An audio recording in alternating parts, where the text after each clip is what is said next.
dakwah di lapangan pasti paham banget bahwa 23 itu ya teman-teman yang berbahagia, bahwa 23 itu bukan waktu yang lama untuk bisa merubah manusia itu, enggak.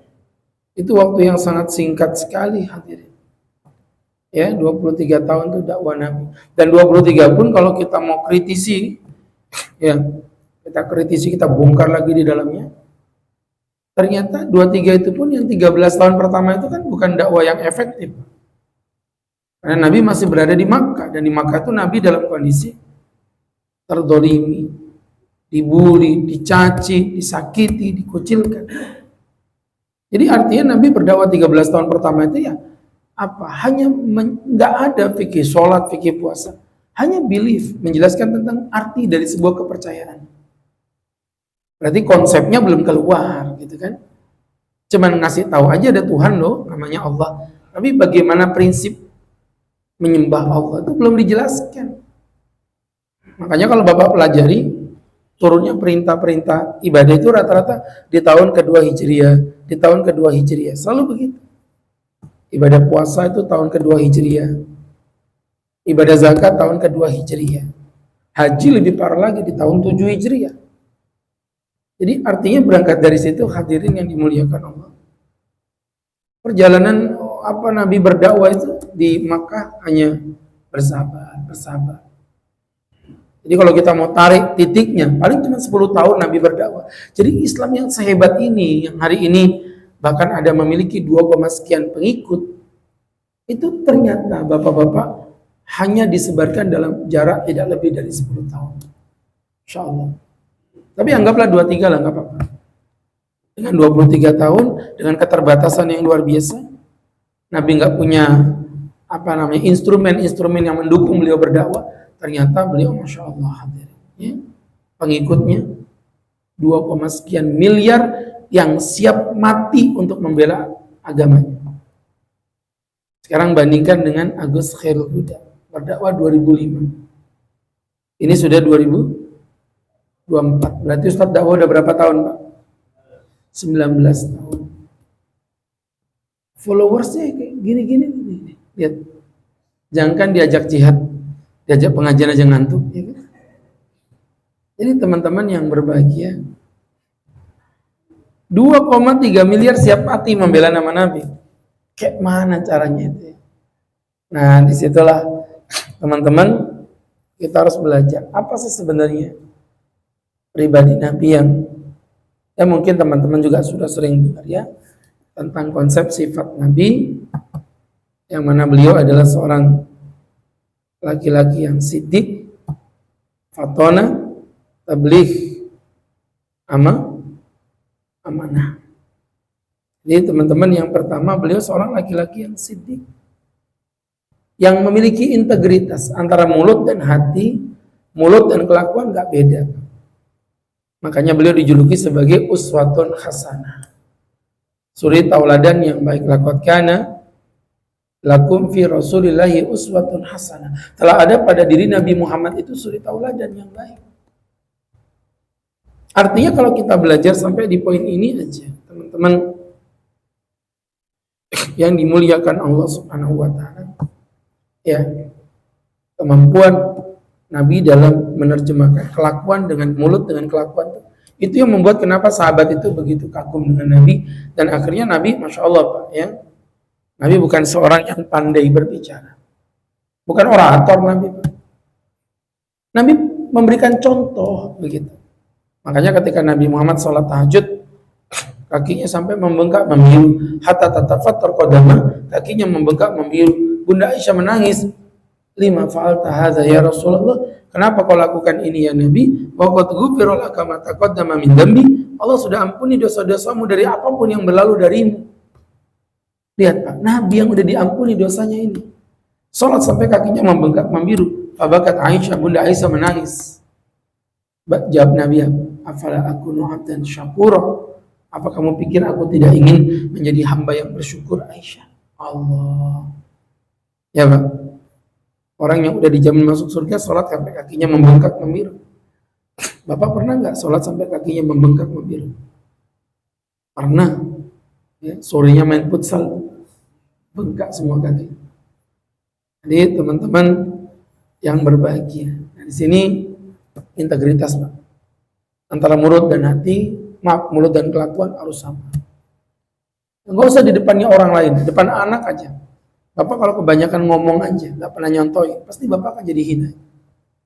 Anak-anak ngaji, anak-anak ngaji. Anak zaman sekarang mana bisa digituin? Proteslah dia. Loh, Bapak sendiri kenapa enggak ngaji? Duh, berani kamu sama Bapak ya. Bapak ini jelek-jelek gini lulusan pesantren. Pesantren mana, Pak? Pesantren kilat ya. Itu juga 2 hari sakit, sehari bolos, cocok sudah. Pulang-pulang bawa ijazah, ikut perayaan hari santri, coba gila ya. Jadi teman-teman yang berbahagia, contohin, Pak. Kenapa Nabi Muhammad begitu berkesan? Karena beliau bukan cuma ngomong doang. Beliau udah dijam masuk surga, sholat sampai kakinya membengkak membiru. Beliau mau nyontohin. Ya, gimana sih jadi orang itu? Jadi teman-teman yang dimuliakan Allah Subhanahu wa ta'ala, ini jadi pelajaran namanya sidik ya, kejujuran. Makanya kita tunjukkan. Jadi pemimpin itu simpel sebenarnya. Pemimpin teriak-teriak, yang bersih ya, yang bersih ya. Ini misal contoh nih, wali kota marah-marah karena warganya nggak bersih. Daripada ngomel nggak karuan. Tuh ya wali kota ya pagi-pagi. Kan capek tuh di lapangan Merdeka terus, misalnya jalan-jalan. Coba sekali-kali ke kampung-kampung bersihin sampah. Saya yakin, aku yakin Pak, itu kalau wali kota udah bersihin sampah di suatu tempat, itu yang keluar Pak Camatnya, Pak Lurahnya, Pak RT-nya keluar semua. Jadi pemimpin tuh gampang berdakwahnya. Nah, kalau orang bilang kepemimpinan nggak penting, sembarangan aja. Ya, Alexis itu lokalisasi paling elit se-Indonesia. Saya pas kemarin ke Jakarta disambut sama temennya, linknya Ustadz Fatih Karim. Dikasih tahu, Ustadz lihat bangunan ini, apa itu? Ustadz belum pernah ke situ Kak, belum lah. Apa? Saya pikir hotel biasa.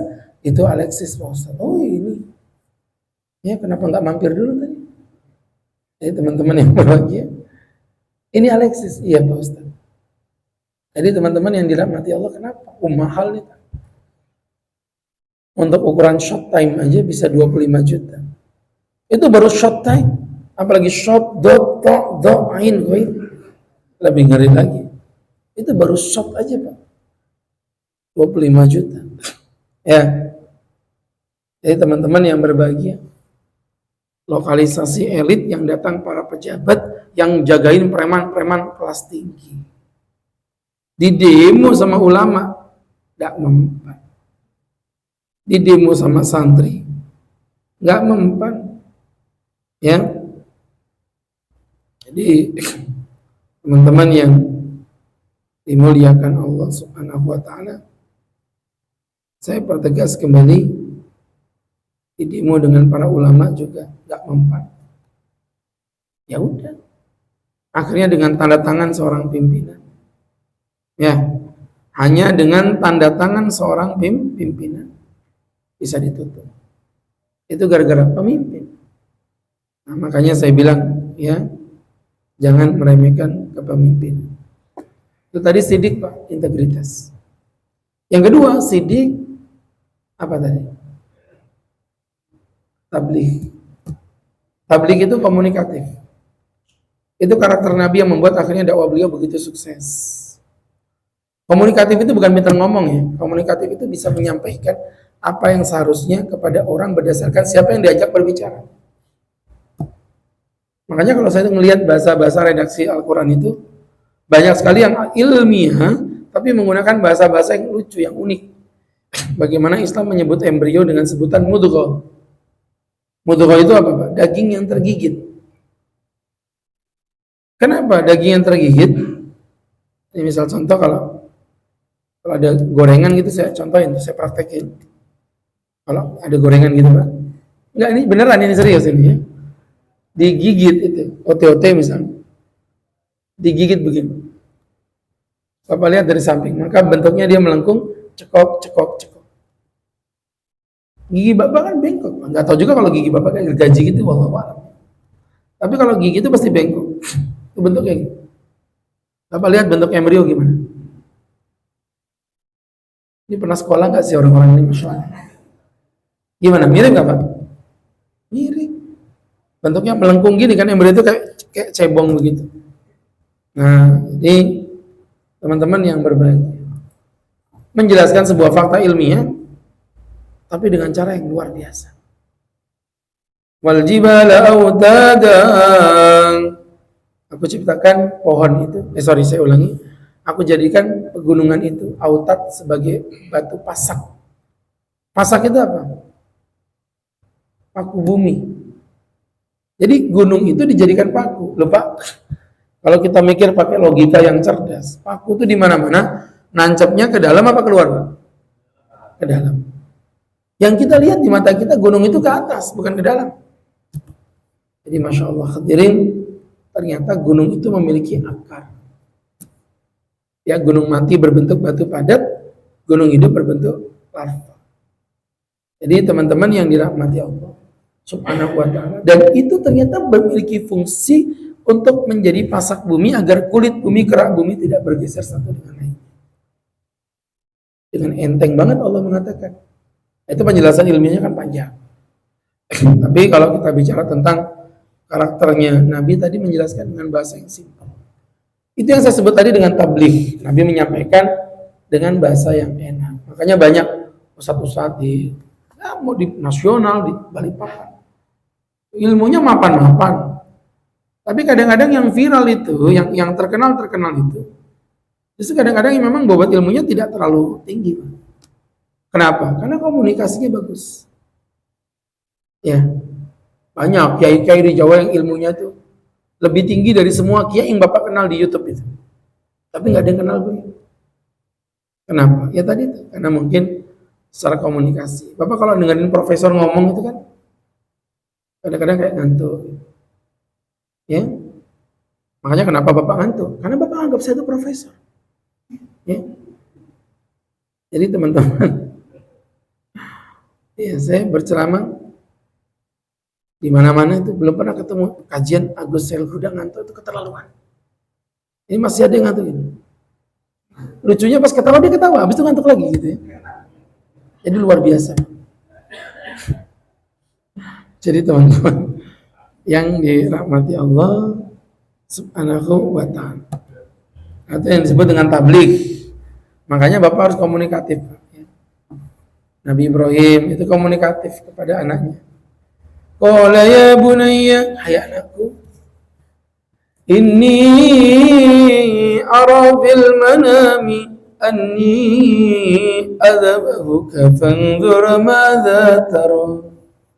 Nak, Bapak semalam bermimpi disuruh Allah menyembelih kamu. Fanzur madza tara, apa pendapatmu? Bayangin menyembelih anak itu minta pendapat. Itu yang disebut dengan komunikatif. Ya, tabligh, sampaikan. Banyak hal yang bukan masalah menjadi masalah, itu karena kita nggak bisa mengungkapkan masalahnya. Ngomong, speak up, jangan diam-diam aja. Kemudian berikutnya, sidik sudah tadi, tabligh sudah. Sekarang misalnya fatona. Kalau kita bicara fatona, kecerdasan.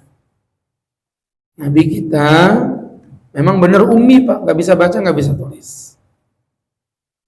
Tapi Nabi cerdas. Jadi gini, saya mau lurusin dulu ya. Memang ini kadang-kadang jadi sedikit problem gitu di kalangan teman-teman. Sehingga muncul pendapat-pendapat yang menentang dalil dengan mengatakan Nabi tidak mungkin ummi, tidak bisa baca, tidak bisa tulis. Beliau Nabi kok. Ada. Bahkan beberapa ulama di Indonesia itu ada yang mengingkari keummian Rasulullah. Apa logikanya? Ya, mereka cuma ingin memuliakan Nabi, padahal tapi Nabinya sendiri mengatakan, nahnu ummatun ummiyatun, kami ini umat yang ummi, la naktub wa la naksub, kami nggak bisa menulis dan kami nggak bisa membaca dan kami nggak bisa menghitung. Nyata dalilnya. Di Quran juga ada dikatakan nabiyil ummi, nabi yang ummi. Ummi itu keibu-ibuan. Itu digunakan orang Arab istilah untuk orang yang nggak bisa baca tulis. Kenapa Nabi kok ummi Pak Ustaz? Kayaknya tidak cocok gitu. Yang pertama, saya menjelasin ya, bahwa keummian Nabi itu bukan menunjukkan kebodohan beliau. Tidak. Ummi itu karakternya orang Arab, Pak. Yang mereka memang jarang suka membaca menulis, karena mereka itu lebih suka menghafal. Jadi orang Arab pada masa itu, Al-Quran mah gampang, Pak. Quran itu bahasanya indah loh. Ngapalin Quran, mohon maaf Pak ya. Ini tuh kayak masukin bautnya Honda ke motor Honda. Gampang. Pasti Bapak nggak paham. Saya aja bingung kok ngomong apa, ya. Apalagi Bapak. Ngerti maksudnya? Ngapalin Quran itu segampang masukin baut Honda ke motor Honda. Tuh, sekarang yang buat Quran siapa? Bapak sekali lagi nggak ngomong, saya pulang ya. Dari Karangjati ke sini jauh Pak, jangan main-main ya. Pak, yang buat Quran siapa? Allah. Yang nyiptain Bapak siapa? Berarti satu produk dong. Artinya masukin baut Honda ke motor Honda, itu pasti desainnya sama, yang buat sama kok. Tapi kalau Bapak, mohon maaf ya, mohon maaf. Kenapa kitab-kitab suci lain itu tidak bisa dihafal? Jawabannya gampang, karena desainnya beda. Kitab suci yang ada itu kitab suci yang palsu, dibuat oleh manusia. Yuharrifunal kalima min ba'di mawadhihi. Mereka mengotak-atik isinya dari satu tempat ke tempat lainnya. Buatan manusia. Sedangkan manusia ini manusia ciptaan Tuhan, makanya nggak ngeklop. Kayak masukin baut Honda ke motor Yamaha. Minimal butuh divariasi, entah dipapas-papas dulu lah, diketok-ketok dulu lah, agar mau masuk. Begitu logikanya. Nah, Nabi Muhammad itu dapat wahyu langsung dihafal. Makanya kan ada yang di dalam Al-Quran, Nabi mulutnya bergerak-gerak. Wala tuharrik bihi lisanak, kata Jibril, Allah berfirman, janganlah kau gerak-gerakkan bibirmu Muhammad, kami akan menetapkan Quran di hatimu. Itu kan memang sekali dengar langsung hafal. Orang Arab Pak, jangankan Quran yang indah ini, syair itu yang susah. Syair itu susah Pak. Ngapalin syair itu nggak gampang. Orang Arab aja nggak bisa, apalagi kita. Syair itu kayak kata-kata yang apa ya, kalau bahasa kita itu bahasa Sangsekerta gitu loh ya, dan semisal. Itu langsung hafal. Jadi membaca menulis itu, mohon maaf ya, tidak sama sekali menunjukkan arti dari sebuah kebodohan. Oh nggak bisa baca, nggak bisa menulis, berarti orang ini bodoh. Itu nggak begitu, salah. Baik, teman-teman yang dimuliakan Allah, yang pertama. Yang kedua, justru ini mukjizatnya. Lihat apa? Nabi Muhammad itu kan gilirannya nomor 3 ya, setelah Yahudi, baru Nasrani, baru Islam. Kebayang nggak kalau Nabi Muhammad ngebawa ajaran? Isinya mengagumkan tentang sejarah nabi-nabi terdahulu. Dan Nabi ternyata bisa baca tulis. Ya orang dengan mudah berkata, Nabi plagiat lah. Nabi plagiat aja, nyontek aja dari Bible, nyontek dari Taurat Perjanjian Lama. Tapi dengan keberadaan Nabi yang tidak bisa baca tulis, itu lebih mensterilkan tuduhan kepada Nabi bahwa Nabi memplagiat kitab-kitab terdahulu. Makanya orang bertanya, kenapa kok Islam itu kisah-kisah Nabi mirip kayak kisah-kisah Injil? Nah yang buat cerita memang sama kok. Kenapa kok ada beda-bedanya sedikit? Ya kan emang Nabi meluruskan mana yang salah. Nabi Nuh punya kapal, kita percaya. Tapi Nabi Nuh telanjang, mabuk di depan 2 putrinya setelah kapal itu turun. Di Bible tuh ada itu Pak. Ya, kita nggak percaya. Kita lurusin keliru. Nabi Daud raja, kita percaya. Di Perjanjian Lama dibilang Nabi Daud mencintai istri panglimanya dan menjebak panglima itu untuk pergi berperang sehingga mati. Dia pun akhirnya menggauli istri panglima. Itu kita tolak. Paham ya? Ini kayak ketinggian deh temanya ini ya. Baik, kita bahas yang lain aja Pak ya. Jadi teman-teman, justru Nabi bisa baca tulis itu mencurigakan. Ya, bapak-bapak yang berbahagia, karena Nabi sendiri menunjukkan mukjizat-mukjizat yang luar biasa. Nah, maka Nabi itu ummi Pak. Tapi umminya itu bukan bodoh. Jangan salah.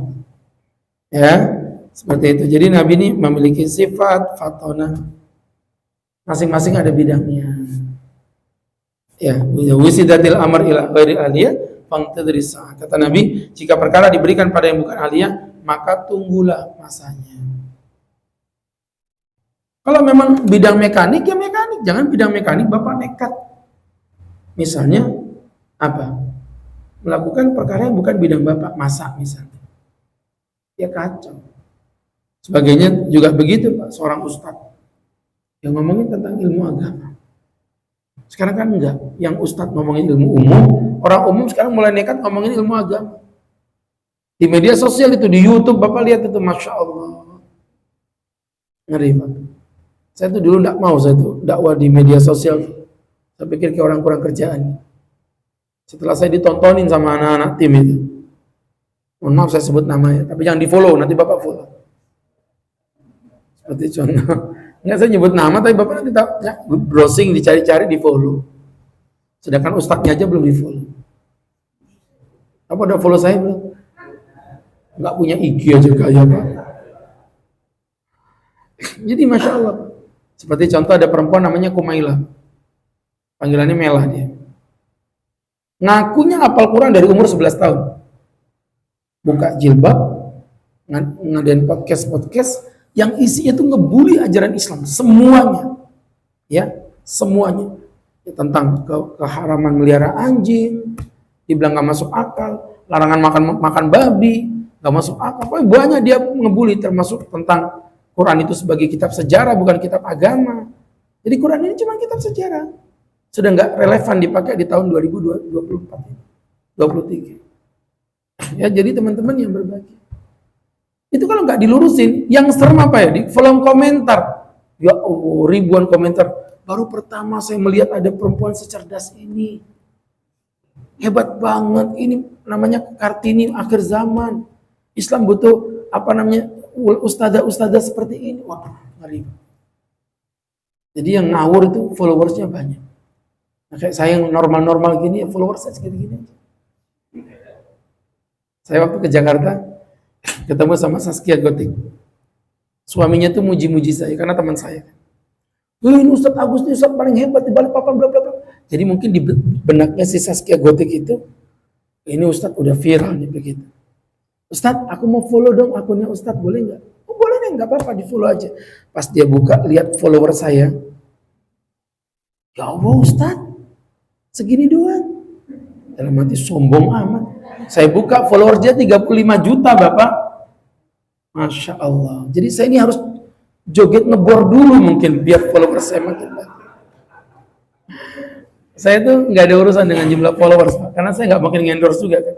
Cuma satu yang gemes itu apa? Jadi saya pikir kayak Ade Armando, kayak Kumaila, Abu Janda, siapa lagi tuh yang ngawur-ngawur tuh, Guru Gembul. Dia ngomong dikit, yang dengerin banyak gitu loh. Itu yang buat saya iri tuh di situ. Sedangkan aku ngomong beliau-beliau yang dengerinnya kayak gini-gini, coba lihat ini. Ini juga live gini paling habis ini dibuang. Nggak ada yang nonton ini saya yakin ya. Jadi teman-teman, nyebelin gak coba? Ya? Jadi sahabat-sahabatku yang berbahagia. Oh ada dua orang ya, dua orang tuh orangnya di sini saya yakin demi menghormati itu kan. Jadi teman-teman yang dimuliakan Allah, 35 juta followersnya Saskia Gotik. Ya, Ustadz cuma 25.000, belum naik-naik. Jadi teman-teman yang berbahagia, dari situ kita belajar. Oh iya. Ya memang semua pada ahlinya Pak, bidangnya. Nah ketepatan Ustadz punya tim, ya sudahlah saya masukin tuh di TikTok, ngejawabin Mama Gufron. Kata Ustadz, orang-orang bilang, Ustadz kayak kurang kerjaan aja, Mama Gufron aja dibahasnya. Ngapain Tat? Orang yang jelas bukan Ustadz. Bukan Mama Gufronnya, kalau Mama Gufronnya udah pasti sesat ya. Yang jadi problem itu pengikutnya banyak. Dia punya pesantren Pak, ngaji itu penuh satu halaman. Nah saya yang serius lulusan Yaman ini, lihat orang gini-gini, perhatiin. Kayak orang nungguin gorengan gak datang-datang gitu loh ya. Paham gak?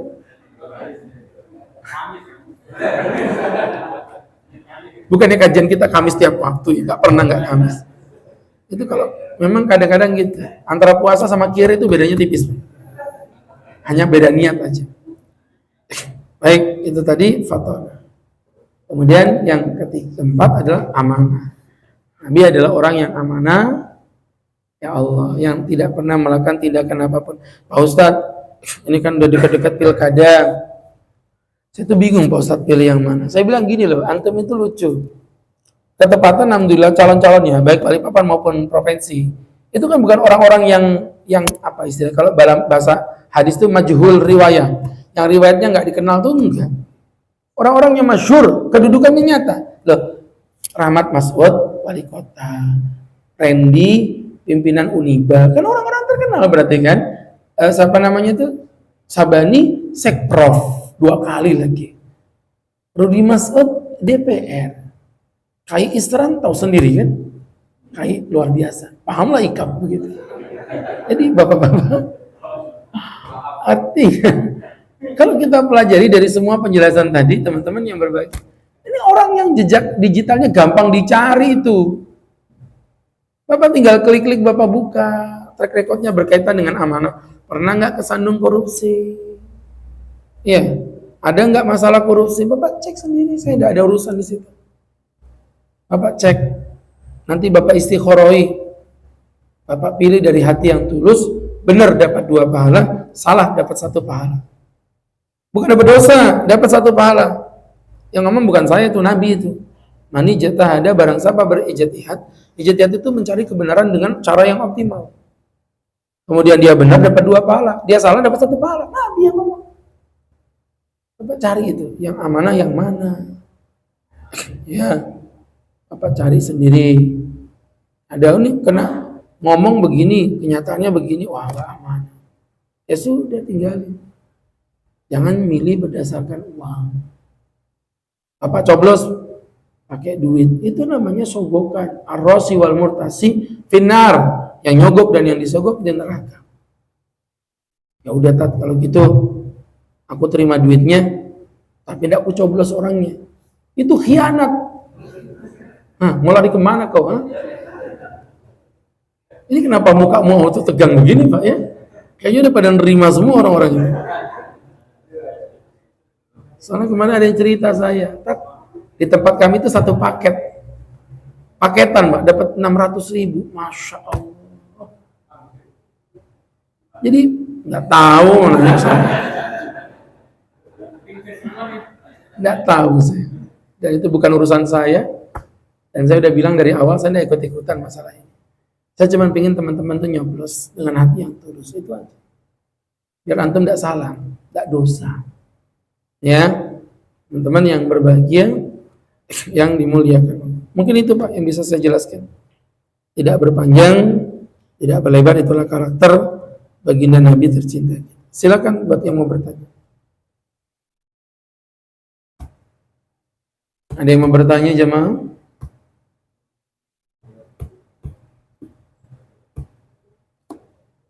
Lima. Kayak gini kalau nggak ada makanannya gini dia nggak serius.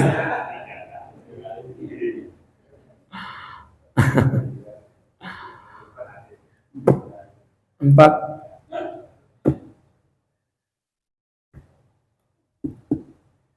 Tiga. Yakin tidak ada? Ini yang membuat saya tuh suka ceramah di Petrosi. Jemaahnya tuh cepat paham. Iya, beda sama kayak PAMA, kayak apa itu di bawah itu saya lupa itu ada yang alat berat juga itu banyak pertanyaan di situ tuh. Sudah Pak, udah waktunya habis. Tanya Pak, gak paham. Beda kalau Petrus ini, Masya Allah, paham Pak? Emang bedanya paham sama bingung tuh tipis ya.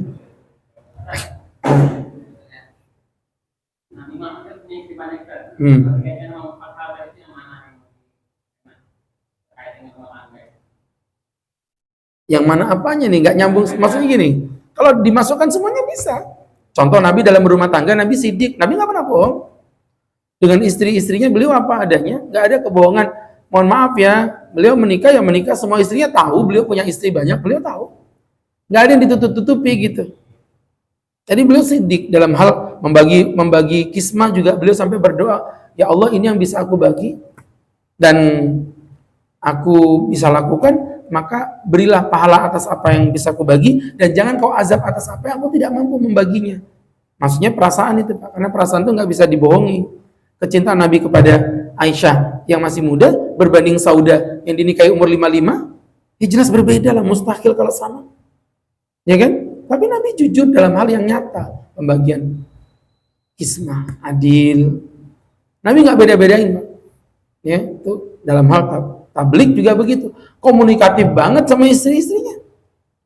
Nabi, siapa di antara kami yang paling cantik?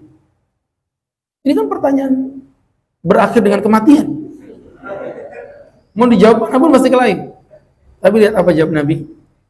Wahai istriku, berikan aku waktu. Baik, jadi malam tuh Nabi datang ke rumahnya Sauda. Ini ku kasih cincin tapi jangan bilang siapa-siapa ya. Besoknya datang ke Aisyah. Ini ku kasih cincin tapi jangan bilang siapa-siapa ya. Nanti sampai aku mati baru kamu boleh ngomong. Ya Nabi. Sudah, semua dikasih. Pagi-pagi Nabi bilang, yang paling cantik dan paling aku cintai adalah yang semalam aku beri cincin. Semuanya senyum-senyum. Iya, itu kalau aku. Nabi meninggal pada pakai cincin, pada kaget loh. Aisyah, kamu gak punya cincin itu? Dikasih Nabi. Itu sama punya aku kalau. Ini kenapa jadi orang Banjar begini, Pak? Ya, komunikatif Nabi. Dengan Aisyah yang emosi dipanggil dengan panggilan yang sadu. Tablik itu namanya. Ya Humairah yang pipinya kemerah-merahan. Ya, amanah. Oh, Nabi amanah banget. Nabi nggak pernah menyia-nyiakan istrinya. Walaupun dengan keterbatasan ya, Nabi ekonomi memang terbatas, tapi istri-istrinya semuanya diberi Nabi makanan yang sama, diberi hak yang sama, diberi tempat tidur yang sama. Kemudian juga dalam hal Fatona cerdas, oh iya, poligami kalau nggak cerdas tewas memang Pak. Oh iya Pak, ya cerdas. Nabi Muhammad tahu hukum poligami gimana. Ya, jadi kalau mau dimasukkan ke empat-empatnya masuk semua. Begitu. Tinggal masalahnya antum berani nggak melakukannya, itu aja. Ya, saya bilang sama istri, Abi mau nikah lagi, Abi mau poligami, Abi mau nambah istri, jelas kata-katanya. Tapi syaratnya satu, Mi. Apa, Bi? Istri kedua harus lebih cantik daripada kamu. Terus kenapa Abi sampai sekarang belum berpoligami? Masalahnya mencari yang lebih cantik dari kamu itu gak mungkin ada.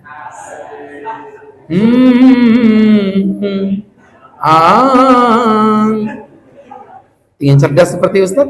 Makan gorengan.